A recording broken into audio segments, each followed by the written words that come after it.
নমস্কাৰ, মই দীপ সিঙে সকলোকে আন্তৰিক অভিনন্দন জ্ঞাপন কৰিছোঁ এক বিশেষ ভিডিঅ'লৈ আপোনালোকক। খেতি হৈছে গ্ৰাম্য জীৱনৰ চহা জীৱনৰ এক অবিচ্ছেদ্য অংগ।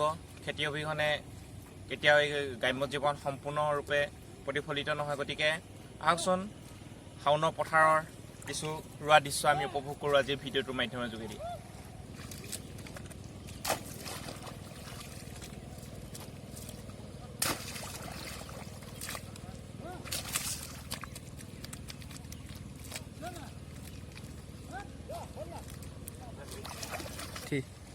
এই আলি দিয়া পৰ্বটো এক বিশেষ কাৰ্যসূচীৰ বাবে এইটো গ্ৰহণ কৰা হয়। এই কেৱল আলি দিয়াৰ বাবে পথাৰৰ পানীটো সংৰক্ষিত হৈ থাকে, যাৰ বাবে কঠীয়াডৰা ৰোৱা যি ৰুব সেই ৰোৱাডৰা খুব সুন্দৰকৈ সজাল ধৰি উঠে।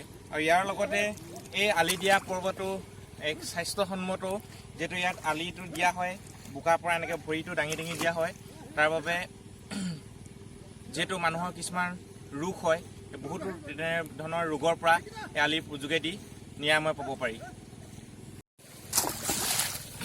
সাধাৰণতে খেতি কৰিলে দ পথাৰত আমাক বহুতে জোকে ধৰে, আৰু এই জোকে ধৰা কাৰ্যটো এক স্বাস্থ্যসন্মত, কাৰণ বহুতো আয়ুৰ্বেদিক চিকিৎসালয় বৰ্তমান সময়ত জোক ব্যৱহাৰ কৰিছে তেজটো উলিয়াবৰ বাবে। দেশৰ পৰা কিছুমান বিশেষ কাৰণত কেতিয়াবা তেজ উলিয়াবলগীয়া হয়। গতিকে এইটো এটা বিজ্ঞানসন্মত কাৰণ। আৰু সাধাৰণতে ক'ব বিচাৰোঁ যে গ্ৰাম্য জীৱনৰ মানুহবোৰ খুব সুস্বাস্থ্য অধিকাৰী হৈ থকা মুখ্য কাৰণ হৈছে এই খেতিপথাৰৰ লগত জড়িত, আৰু এই খেতিপথাৰৰ লগত জড়িত হোৱাৰ বাবে আচলতে তেওঁলোকে বহুত সুস্বাস্থ্য অধিকাৰী হয়, বহুত দিন তেওঁলোকে বৰ্তি থাকিবলৈ সক্ষম হয়।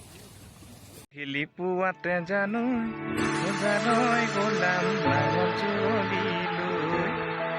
শীতল পাতিতে যাদৈ তোমাক কলে দি থৈ কেঁকুৰা নাগলে চজাম মাটি দৰা